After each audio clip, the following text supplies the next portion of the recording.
Aujourd'hui, on va voir, OK, pas à pas, ce dont on a besoin au niveau de Connecta pour pouvoir faire toutes les opérations. On va vous montrer comment faire. Vous avez mis en fait de l'USDT sur. On va vous montrer que tout ce qui se passe sur l'interface, ça se passe directement sur la blockchain. L'interface de Connecta, ce n'est ni plus ni moins que, OK, exactement, une télécommande de la blockchain. Ça veut dire quoi, Philippe? Ça veut dire aujourd'hui, moi je vous dis une chose. Aujourd'hui, on sait très bien que les marchés financiers, OK, là, ben, ça ne va pas bien au niveau des différents pays. On sait très bien qu'il va y avoir un krach boursier. On ne sait pas où, on ne sait pas quand. On sait très bien, mais on ne sait pas la date, mais on sait que ça va se passer. Moi, la question que je vous pose, si toutefois, dans 6 mois, dans un an, dans 2 ans, dans 5 ans, il y a un souci au niveau financier mondial, comment vous feriez pour récupérer vos fonds? Quelle serait la solution que vous auriez à votre place à partir de votre compte bancaire pour pouvoir récupérer vos fonds? Si tout d'un coup, tout bloque, comment ce serait possible? Eh bien, ici, en fait, on va vous montrer que la vraie liberté, c'est sur le web 3.0. La vraie liberté, c'est d'être en fait sur la blockchain. Et c'est pas pour rien que pas plus tard que hier encore, le Bitcoin auquel a dépassé le cap des 124 000 dollars. Il battait son record historique. C'est pas pour rien. Pourquoi le Bitcoin est annoncé là, ben, à 150 000, 200 000 dollars peut-être cette année encore? Parce que tout simplement, c'est une des monnaies, c'est la première monnaie qui a montré patte blanche grâce à la blockchain, OK, ben, que contrairement aux banques, contrairement aux des différents services financiers, OK, les systèmes financiers qui n'ont pas de transparence, ici, il y a la transparence totale. Et c'est exactement ce que Connecta veut vous montrer. Supposons que nous ayons les trois cofondateurs de la compagnie, on a notre avion qui tombe, on va vous montrer, vous prouver par A plus B. Premièrement, vos fonds ne sont pas chez nous. Deuxièmement, vous pouvez disposer de vos fonds comme vous le voulez directement, même si notre interface n'était plus en ligne. Et c'est ce qu'on va voir aujourd'hui petit à petit, OK, étape par étape. Je vais commencer par vous montrer, OK, ben, la première étape. Quand on a son MetaMask, on a les fonds à MetaMask, et là, tout simplement, on a de l'USDT. On veut transformer nos USDT en CBC. Comment peut-on réaliser une opération comme celle-là directement au quai de la blockchain? Ça, c'est ce que je vais vous montrer. Pour cela, il est important d'avoir quelques informations importantes. La première information qu'il faut avoir, moi je vous conseille, tout ça, je vais vous le mettre par la suite là, sur le groupe de la compagnie au niveau de WhatsApp. Je vais vous le mettre. Ça, vous l'avez déjà, ok, avec les leaders, mais les nouveaux, vous allez pouvoir en fait en avoir accès aussi. Pour y accéder, OK, on aura besoin du contrat de l'USDT et bien sûr et l'explorateur de blocs Polygon Block Scout pour pouvoir voir tout ce qui se passe au niveau de la blockchain. Voilà. Donc, vous allez avoir besoin du contrat du CBC, ça c'est le contrat de notre monnaie. Vous allez avoir besoin aussi du contrat du swap, voilà. Le contrat de l'USDT, voilà.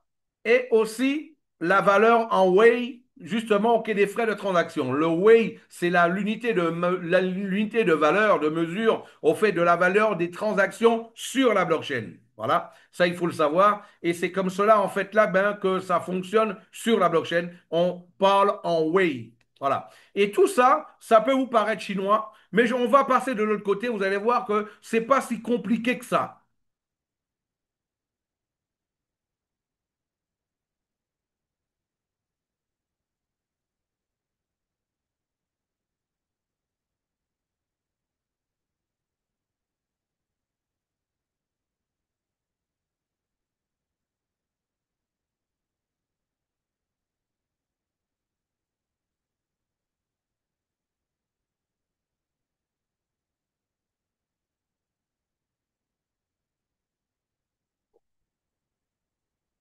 On va avancer.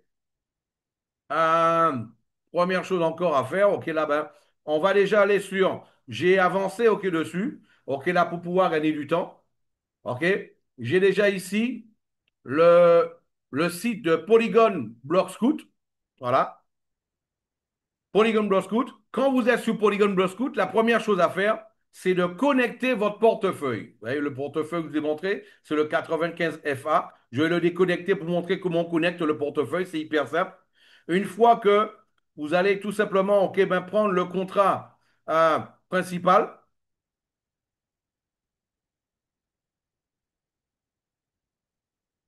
euh, on va aller directement sur le contrat de la monnaie. OK, on va aller sur Block Scout directement.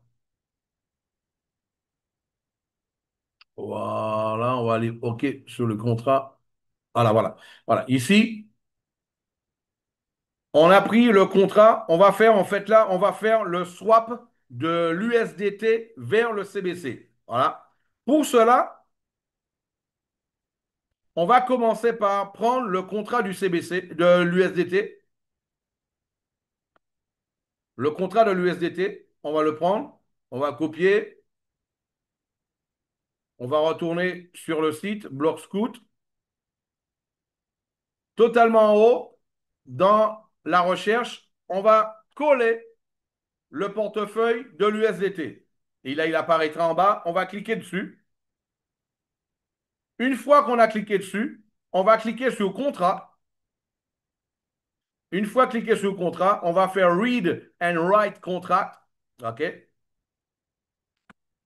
Et il va nous demander, en fait, là, ben, je déconnecte le portefeuille. Il va nous demander de connecter le portefeuille. Voilà. Et maintenant, je suis sur Rabi. OK, là, je suis sur Rabi, donc ça va apparaître votre MetaMask, Rabi, le wallet, en fait, l'interface que vous utilisez sous le web 3.0. Rabi, moi c'est Rabi. On va tout simplement confirmer, le connecter. Voilà. Et là, c'est connecté. Le portefeuille que je vous ai montré, 95 FA. Une fois connecté, ici, vous avez toutes les opérations. Ici, vous avez le read contract, le write contract. Read contract, c'est juste pour lire des informations sur la blockchain. Le write contract, c'est pour pouvoir ben, réaliser des actions sur la blockchain. OK? Read, c'est pour lire. Write, c'est pour pouvoir réaliser des actions sur la blockchain. Moi, parfois, je laisse les deux, all, le read et le write. Vous allez voir ici, à chaque fois, sur la ligne, ça vous met write, read, read, read. OK, ben, chaque ligne, qu'est-ce qu'on peut faire avec? OK, là, sur le fallback, on ne peut, OK, là, ben, on va lire. Voilà. Donc, etc., etc. Nous, par contre, pour réaliser, en fait, là, le swap, OK, là, ben, au niveau de l'USDT, on va cliquer sur Write Read Proxy. Write Read Proxy. OK? Voilà. Le Write Read Proxy pour le swap de l'USDT vers le CBC. Une fois que c'est fait, on va demander l'approbation, OK, ben, l'approbation justement de la monnaie qu'on veut, de la valeur qu'on veut faire. On dit au contrat, que le contrat de l'USDT, je veux autoriser qu'il puisse sortir de mon portefeuille un maximum de telle valeur. Un maximum de telle valeur. Ici, par exemple, OK, on va mettre la valeur, OK, ben, la valeur, on va mettre, allez, on va mettre 1 USDT. 1, 1, 1, 1, 1, 1. Il faut savoir que sur la blockchain, il faut toujours mettre 6 zéros après la valeur qu'on veut. 6 zéros toujours après la valeur. OK, c'est important. C'est comme ça que ça fonctionne. Ne me posez pas la question pourquoi, je vous dis comment ça fonctionne, c'est comme ça, 6 zéros. Et le spender. Le spender, c'est le contrat qui va réaliser cette opération. C'est qui le spender? Qu'est-ce qu'on veut réaliser comme opération? On veut tout simplement faire un swap. Donc, qu'est-ce qu'on va faire? On ira sur nos contrats et on va prendre le contrat du swap. Voilà, on prend le contrat du swap, on retourne dessus et nous allons mettre le contrat du swap ici. Et par la suite, nous allons cliquer sur Write. On va écrire une information sur la blockchain. Je vais demander à la blockchain de m'autoriser. J'autorise à la blockchain justement que de mon portefeuille, il puisse sortir jusqu'à 1 CBC. Un USDT. Je peux faire un transfert de 0,5, de 0,8, mais par contre, si je fais un transfert de 2 dollars, ça ne partira pas parce que je n'ai pas autorisé cette valeur-là. Voilà, c'est autorisé. Maintenant, j'ai autorisé cette valeur-là. On va voir en fait, OK, sur cette valeur, sur ce portefeuille-là, combien il y a. Sur le portefeuille actuellement, il y a 101. On va le vérifier en USDT. Combien il y a en USDT? Allez, pour cela, on va faire pour gagner du temps. On va simuler un transfert. Allez, Polygon, USDT. Sur ce portefeuille-là, j'ai 100 USDT. OK? On le voit ici, 100 USDT. 100 USDT. Je vais enlever un USDT dessus pour le transformer en CBC. Voilà. Donc, ce qu'on va faire, on va maintenant aller sur le contrat. On a dit le contrat 992, OK, qui était ici, le contrat du swap. Voilà, le 992. C'est le contrat du swap. Quand on est sous le contrat du swap, bien sûr, on va le taper ici, on va faire la recherche, etc., etc., etc. Voilà. Une fois que la recherche est réalisée, qu'est-ce qu'on va faire? On va connecter le portefeuille, on va cliquer sur Contract. Voilà. On va cliquer sur Contract. Voilà. Et il va connecter, il va demander de connecter le portefeuille. Là, c'est écrit disconnect, ça veut dire que le portefeuille est déjà connecté. Là, on a All, Read et Write Contract qui sont là, toutes les opérations. Et il nous demande, en fait, on va cliquer sur Create a Swap. On va créer un swap maintenant. Create a Swap. Donc, il va nous demander le left token, l'adresse du token d'origine, c'est-à-dire le token d'origine, donc c'est l'USDT. Vous avez vu tout à l'heure, on a bien vu que c'est celui qui se termine par 8EF. Voilà. Le left token amount, c'est-à-dire la valeur en token qu'on veut changer, donc c'est-à-dire un USDT. Voilà. On va juste voir déjà entre-temps ici combien il y a. OK, ici, il y a un CBC. Regardez, il y a un CBC ici. Et il y a 100 USDT. Un CBC 100 et 100 USDT. Et on va voir comment ça va se passer maintenant. Voilà. On va faire un, toujours mettre 6 zéros à la fin. Et le right token, c'est le token, OK, la main finale. C'est celui qu'on veut changer. On veut aller vers le CBC, celui qui se termine par 3836. Donc, bien sûr, de tous les contrats qu'on a ici, on va bien vérifier. Voilà. Il est bien là. Le 3836, il est bien là. Une fois qu'on l'a fait, voilà, ben, on veut changer combien? Bien sûr, on veut changer de 1 à 1. Donc là, on va mettre ici le right token amount, la valeur du token d'arrivée. Donc c'est 1 avec 6 zéros à la fin. Et à la fin, ça nous demande une information très importante. OK? Ça nous demande en fait, OK, là-bas, le scène native, le pôle, combien de pôles? C'est-à-dire, ici, ça nous demande la valeur de la transaction qu'on va devoir payer pour réaliser cette opération-là. Quelle est la valeur qu'on va devoir payer? Donc là, qu'est-ce qu'on va faire? On va pour cela cliquer sur Get Owner Value. Get Owner Value. Et là, il va nous donner en way. C'est l'équivalent de 001, OK, là, ben, 001 pôle. Mais ici, ça va nous le donner, OK, là, ben, en way automatiquement envoyé déjà. Et qu'est-ce qu'on va faire? On va copier cette valeur-là. On va la coller ici. OK? Et une fois que c'est fait, ah ben là, qu'est-ce qu'on va faire? Tout simplement. OK? On va tout simplement, on va vérifier là, on va demander l'autorisation. De toute façon, on avait fait ça. On va demander l'autorisation, c'est autorisé, là c'est fait, être sûr que c'est fait, ok voilà. Juste après, ok là, voilà. On revient ici, on a fait ça, l'autorisation a été faite. Donc, on va faire sur write. Write, on va écrire une information sur la blockchain. Voilà. Ici, voilà. Ici, vous voyez que ça me dit en fait ce que ça va enlever. Justement, ça va m'enlever un USDT et ça va m'enlever 0,01 Paul. J'ai donné cette autorisation-là et on va tout simplement cliquer sur confirmer l'opération, sign.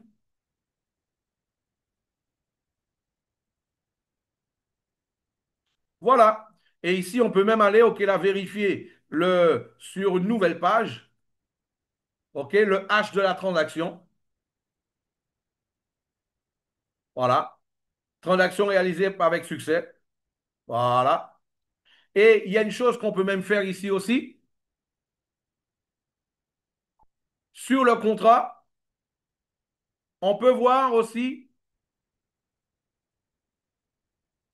on peut voir les swaps qui sont en pending. Comment on va voir les swaps qui sont en pending? On va cliquer sur Get Pending Swap. Et là, on va voir tous les swaps qui sont en pending. Ça télécharge. On va laisser le temps de télécharger. Voilà.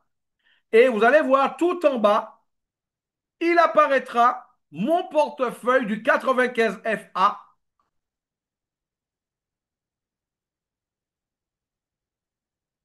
Il est là, le 95 FA. Il apparaît bien ici.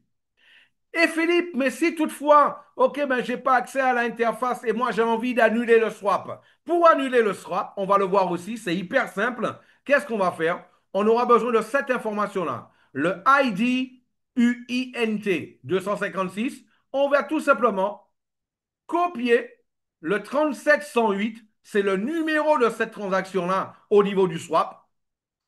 On va remonter et on va aller sous la toute première fonction du swap, sous le contrat du swap.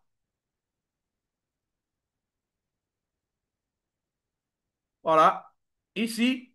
Et on va voir ici, c'est écrit cancel swap. Cancel swap. Et là, on va mettre la valeur, en fait, là, qui apparaissait. En fait, là, ouais, j'ai pas collé, mais en fait, la valeur de l'unit swap, là. OK.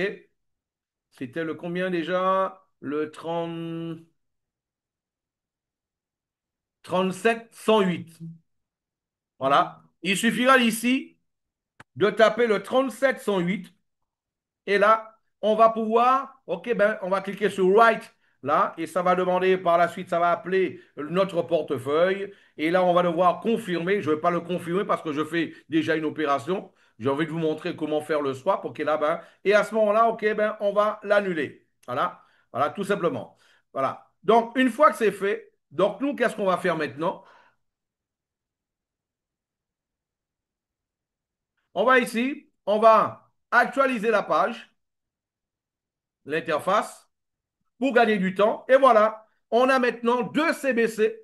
Nous avons déjà deux CBC ici, ce qui prouve bien que nous avons OK, de réaliser cette opération directement OK, de la blockchain. Les deux CBC sont bien là, ils sont arrivés. Et on va aussi voir que si on regarde au niveau du OK là-bas, du l'USDT, on a plus 100 USDT, nous avons maintenant 99 USDT. Donc le swap a bien été réalisé OK là-bas de cette manière-là. Ben voilà mes amis, moi en tout cas c'est ce que j'ai partagé avec vous. OK ben maintenant OK là ben j'ai le leader OK là ben Sanogo qui est avec nous et il va prendre le relais OK là pour vous montrer une autre fonction de la blockchain.